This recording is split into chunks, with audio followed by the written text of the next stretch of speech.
Hello, everyone. Welcome to English Digest. I'm Tom. Hi, I'm Stephanie. And for the month of April, this is our unit on the environment, which, of course, involves the land and the area around us and stuff like that. And we're going to be talking about sand in today's program. Yes, sand. That stuff you find at the beach and that sticks to your feet when you go to the beach and you have to wash it off. I guess there's been a problem with sand recently, hasn't there? Yeah, there's been a shortage, meaning there hasn't been enough of sand for the people that need sand. We're going to talk about that. I had no idea. So this is a new problem that I'm just learning about. It's a 2-day unit. We're going to talk about this environmental problem today in the next program, too. So stay tuned. We're going to read through today's lesson.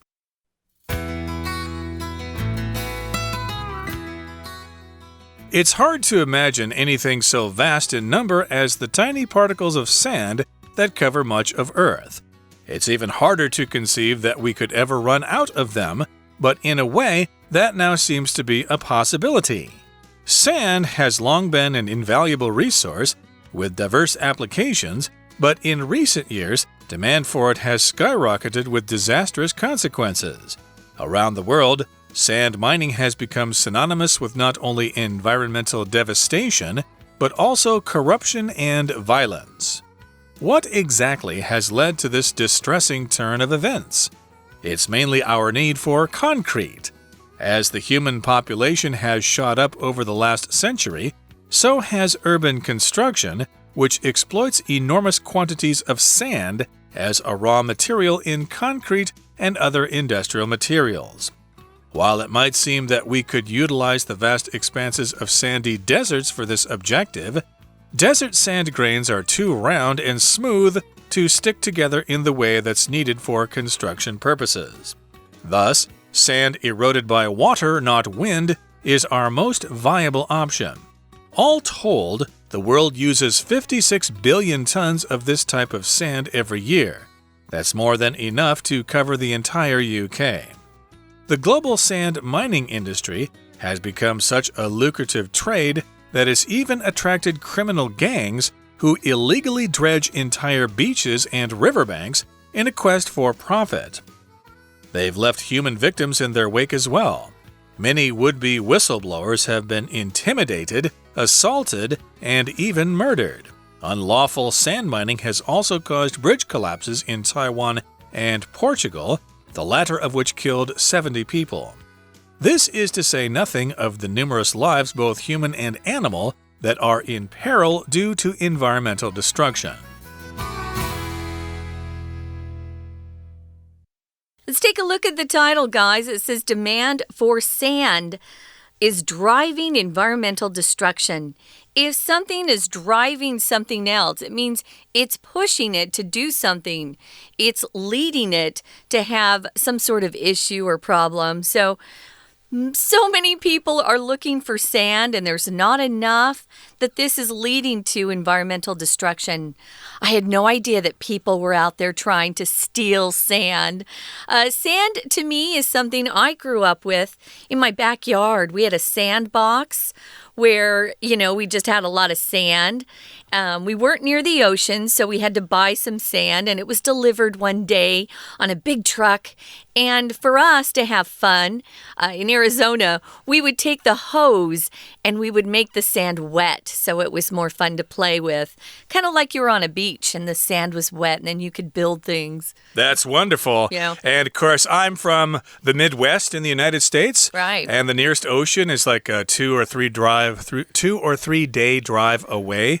So the first time I went to the beach and had sand sticking to my feet and in my swimming suit, I thought it was salt. I didn't think it was sand because I'd never really seen sand before or had not experienced it before. And sand has become a valuable resource lately. And demand for sand is driving environmental destruction. Destruction is based on the word destroy, when you totally break something or totally damage something that's destroying that thing, and destruction is the noun. We don't like, war and death and destruction. No. So it's hard to imagine anything so vast, so big in number as the tiny particles of sand that cover much of Earth. There is a lot of sand that's spread out over the Earth. Now, if you're talking about a particle of something, it's a small piece of something.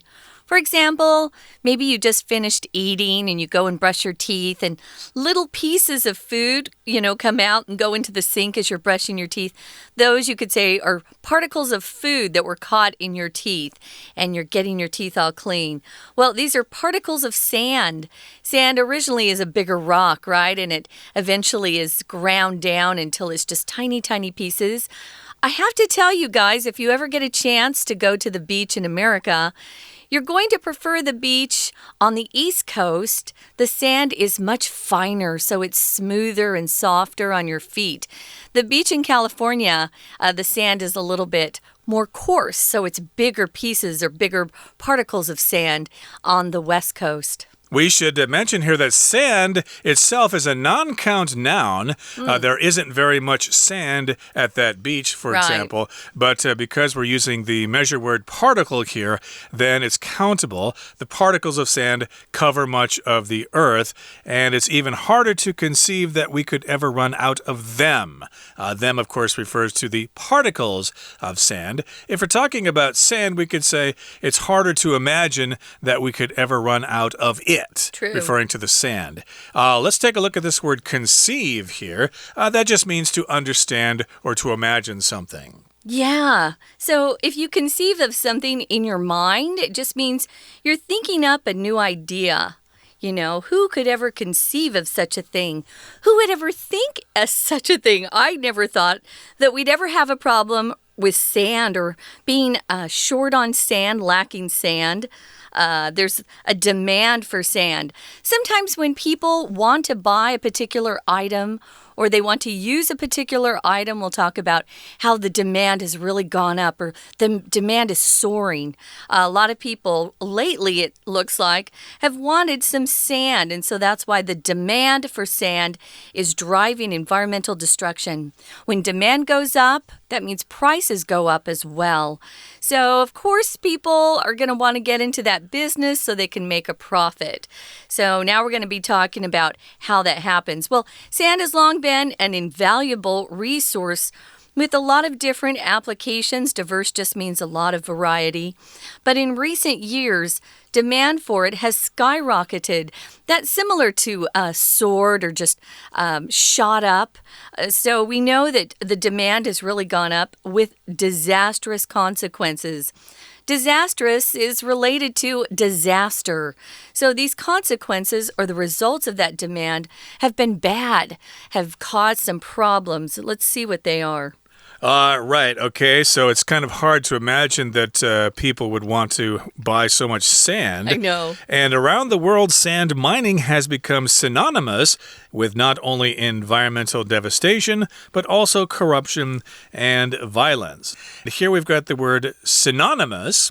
Synonymous, that's a verb that just means something means the same as something else. Sand mining equals environmental devastation. When we think of sand mining, we think of environmental destruction. We think of them as the same way. And also we think of corruption and violence, synonymous. A related word is synonym, a word that is the same meaning as another one. Like a feline, for example, means cat. They are synonyms. Yeah, and the opposite, of course, would be the antonym. We use that a lot in English. Sometimes you might get tired of using the same word again and again. So instead of looking in the dictionary, you would look in a related book or on the web at a synonym. So you'd look in the thesaurus. That's where you would go to find synonyms and antonyms, the same as another word or similar or something that's the exact opposite. So moving on to the next paragraph, it says, what exactly has led to this distressing turn of events? So if something's distressing, it's bringing a lot of anxiety to you, maybe even some mental suffering or physical suffering, but it's causing a lot of grief. So it's distressing some people. And here we're talking about a distressing turn of events. things, when you talk about turn of events, you're saying that one thing has caused another, has caused another, has caused another. So just because they've had this demand go up, it's led to other problems. And those problems were mentioned just in the sentence before this one. Environmental devastation, where you're destroying a lot of good environmental land and animals and whatever they're talking about. But also, it's led to corruption. Where people are trying to cheat other people, and violence. Tom said some people have been hurt or even killed as he was reading this article. It's terrible. That's what happens with corruption, which means you pay off a government official or something in order to get a government contract or something like that. Corruption happens all over the world. Yeah. And yes, sand is in demand, so of course people are trying to cut corners and make deals in order to get that sand. And of course sometimes violence is involved. And here in the next question, the next paragraph, of course, we're asking what exactly has led to this distressing turn of events. Well, it's mainly our need for concrete. Distressing just means it's just something that is very bad. It makes us feel really, really sad. Everybody's sad about this. Everybody is in a bad situation. Anxious, yeah. Exactly. So, yeah, sand, of course, is used to make concrete, and so that's why sand is in such demand. Okay, that brings us to the midway point in today's lesson. Let's take a break now and listen to our Chinese teacher. 各位同学，大家好。我们今天要来学习的是第5单元 Unit5。大家是否听过一沙一世界，一花一天堂？这2句话可以回溯到英国诗人 William Blake 的创作。他说 To see a world in a grain of sand and heaven in a wildflower, hold infinity in the palm of your hand and eternity in an hour. 今天老师用这2行一沙一世界，一花一天堂来开头，希望引发各位同学对于沙和世界的联想。大家可能会把诗词划归于文学领域，不过在现实世界中，沙的确扮演着非常重要的角色。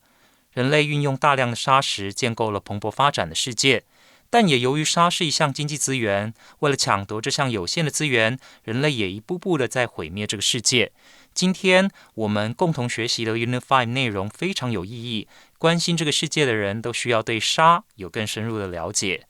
第5单元的文章是非常典型的写作架构。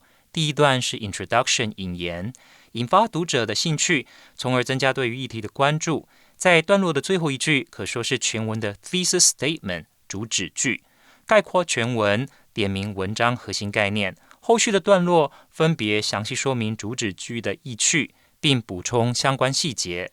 我们先一起看主旨句。Around the world, sand mining has become synonymous with not only environmental devastation, but also corruption and violence. 在世界各地，采沙不只破坏了环境，也造成贪腐和暴力。老师先解说一个结构比较复杂的句子，请看到第一句 It's hard to imagine anything so vast in number as the tiny particles of sand that cover much of Earth. 微小的沙粒遍布地球表面，数量庞大，实在难以想象。请把 so vast in number 括号起来，写个1，这是在修饰 anything， 意思是任何数量如此庞大的东西。接着 that cover much of Earth 也请括号起来，写个2，这是修饰小沙粒的关系子句，遍布地球的小沙粒。1和2之间用 as 串联起来，表示如同遍布地球的小沙粒，任何数量如此庞大的东西很难以想象。请注意几个重要的单字。第二句 conceive 想象，有一个形容词是 inconceivable inconceivable inconceivable inconceivable 是难以想象的意思。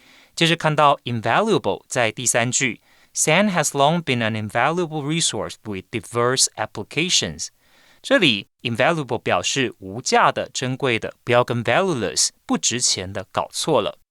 We're going to take a quick break. Stay tuned. We'll be right back.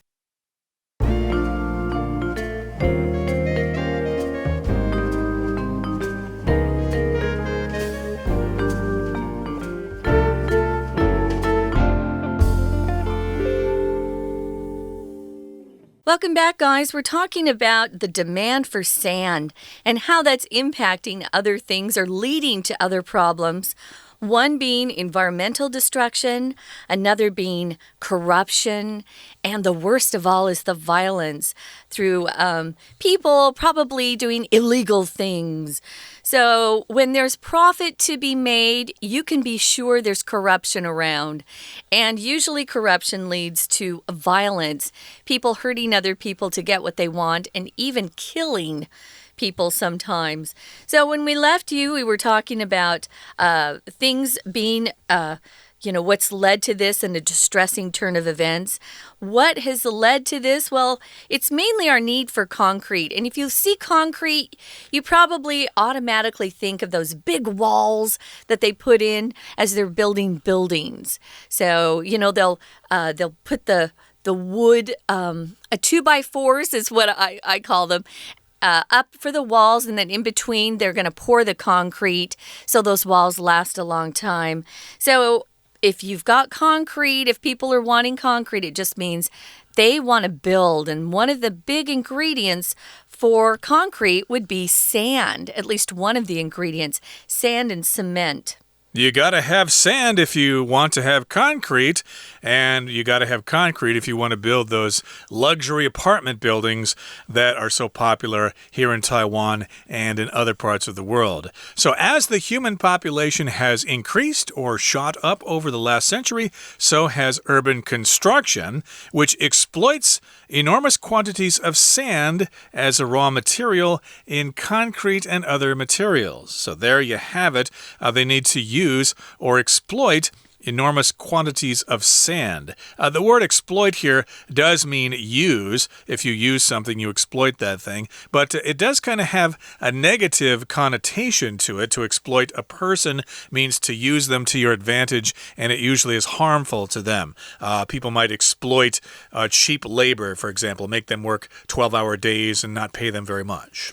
Yeah, when I see the word exploit, I automatically think of a negative feeling attached to it.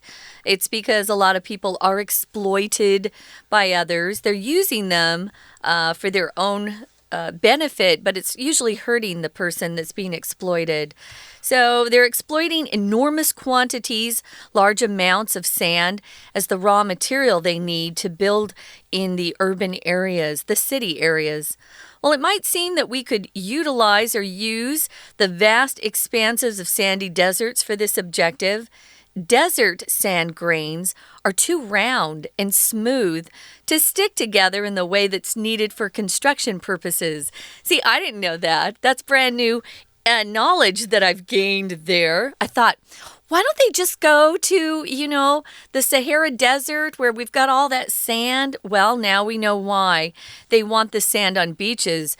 They don't want that sand in the desert because the little particles of sand or grains, you can use grains as a measure word, grains of sand, they're just too round and too smooth.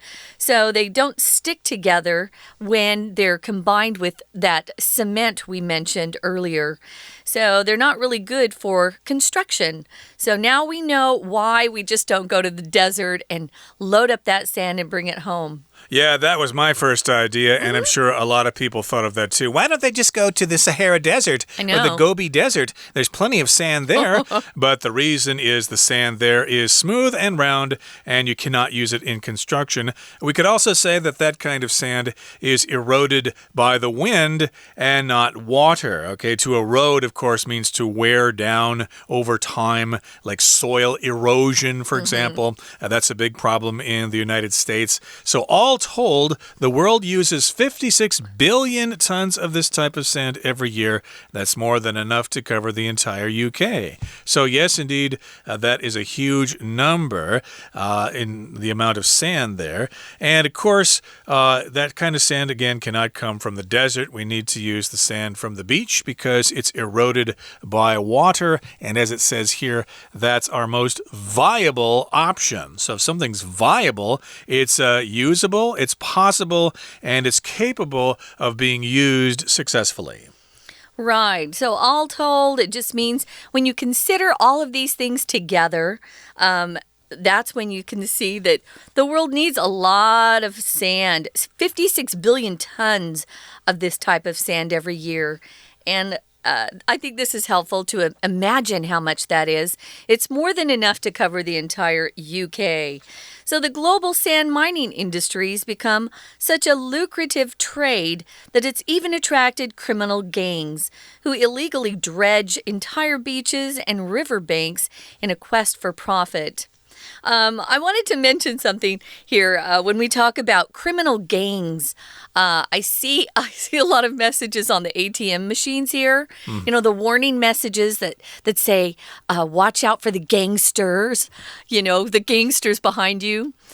We wouldn't really say that in America. We would just say, watch out for any, you know, criminal elements or, you know, suspicious activity or suspicious people behind you. We don't really use gangsters too much unless we're talking about mafia gangsters. I wonder if they're thinking of the Chinese term liumang, which in English means like hoodlum or something, or a scoundrel or something like that. Maybe that's what they're thinking of. If you're talking about a gang, it is an organized group of criminals. But you also can use gang to talk about your best friends who hang out together. Yeah, I'm going to a party with my gang, a gang of friends. So we can use it positively as well. So be careful with that. Okay, and here we've got the word lucrative, which means it's profitable, okay? It's actually quite beneficial in an environmental way, in an economic way. You can make a lot of money. You try to find a certain kind of job because it's lucrative, eh? The fingernail trimming industry is quite lucrative. Lots of people want to have their fingernails trimmed, so you can make a lot of money doing that. And yes, this is a lucrative trade here in sand, so we've got these criminal gangs, and they dredge entire beaches. To dredge is to pick up a lot of material from the earth. To me, it means to like take the sand or the dirt out of a body of water. Like they might need to dredge the reservoirs from time to time because a lot of dirt builds up inside there, so they need to get rid of all that soil and the sand there. But in this case, they just basically take all the sand away from those beaches and from riverbanks in a quest for profit. They're just interested in money. Yeah, there's actually a piece of equipment, a dredge, that they will actually use to remove sand or silt or mud. So they've left human victims in their wake. In their wake just means as a consequence of their actions behind them, they've left these human victims. As well, many would-be whistleblowers. Whistleblowers are people who want to tell the truth about some illegal activity, and it's dangerous sometimes because if they do tell the truth, sometimes they're attacked or even killed or threatened. Would-be just means people who want to, but are held back by fears of being assaulted or killed. Here it says they've been intimidated. If you're intimidated, someone's threatening you. They're threatening to harm you or do something that would hurt you so that you won't proceed with some sort of action. So they've been intimidated. You can be intimidated by someone who is quite big. Maybe you're a tiny person and your boss is huge, and when he gets mad, wow, it can be very intimidating to you. What does assaulted mean, Tom? Basically, you're attacked by someone, you're harmed by them, you're hit, maybe you're shot or something, and you might even be murdered as well. So yeah, if you're a possible or potential whistleblower, hey, you might get assaulted, you might get intimidated, or you might even get killed. And unlawful sand mining has also caused bridge collapses in Taiwan and Portugal, the latter of which killed 70 people. So yes, a bridge collapse means it falls down. So if you take away all the sand, the bridge is going to fall down. And a lot of people were killed there. And this is to say nothing of the numerous lives, both human and animal, that are in peril due to environmental destruction. So peril here just means a very dangerous situation. It could be life-threatening. And it's most often used with the preposition in. I am in peril. I am in economic peril because I lost my job and I had to give my house back to the bank, and so I'm in peril. Yeah, you're in some sort of a risky situation. We'll use in as a preposition for I'm in danger. I'm in I'm in pain. We use it for that too. So, yeah, we do use in as a preposition for some of these words. So, if you're in peril, it means you're in a risky or dangerous situation, and we hope you make it out alive. Right now, we're going to listen one more time to our Chinese teacher. 文章第二段说明，人类在地球上大兴土木，需要大量的混凝土，而沙子是其中重要的原料。采沙这项经济活动因此无比热络。老师要先解释两个重要句型，请看第一个，在第三句 As the human population has shot up over the last century, so has urban construction, which exploits enormous quantities of sand as raw material in concrete and other industrial materials. 请看逗点后的 so， 这里是倒装的结构，主词是 urban construction。未经倒装前应该是 urban construction has also shot up。前一句提到人口在上个世纪大幅增长，都市建设也大幅成长。使用 so 的时候省略了文意相同的动词，但是必须要倒装 so has urban construction。再来第二个，请看第四句 While it might seem that 这个句子，这里呢 while 它作为连接词，解释作虽然尽管。It might seem that 看似表面看来，我们可以使用面积辽阔的沙漠以达成这项目的。This objective 指的是前一句的 urban construction 都市建设。主要子句的部分 to 是太过于如何以至于不能如何的句型。沙漠沙子太过圆滑以至于不能附着在一起，是什么样的附着方式？营造目的所需要的附着方式。整句话的语义就是，虽然表面上看起来我们可以在沙漠取用沙粒以达成都会建设目标，但是沙漠里的沙粒太过圆滑，无法如同营造所需的附着在一起。我们一起来看几个重要的单字片语。首先，第一个 exploit， 在这边是开发利用的意思，而exploit 其实也有剥削的意思。老师给大家一个例句 This factory's workers are underpaid and overworked. 这家工厂的员工工作太多，薪水太低。They are exploited.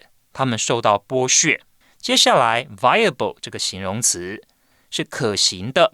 老师给大家一个例句 Many people still doubt that making a switch to EVs is a viable solution to climate change. 什么是 EVs 呢？就是电动车。很多人呢还是怀疑转换到电动车能够有效的解决气候变迁的问题。很多人不认为这是可行的解决方案。再来，文章第三段是在说明砂石业因为利益勾勾，暴力公安事件层出不穷。好，我们请看到 such 和 that 这个句型。Such a lucrative trade that it's 好，这里 such that 的句型就是砂石业采砂业如此的赚钱，以至于有黑帮介入。好，以上呢就是我们针对 Unit 5第一天所做的内容说明。谢谢大家。That is it for today, but please join us again next time for another edition of our program when we continue to talk about sand. From all of us here at English Digest, I'm Tom. I'm Stephanie. Goodbye. See ya.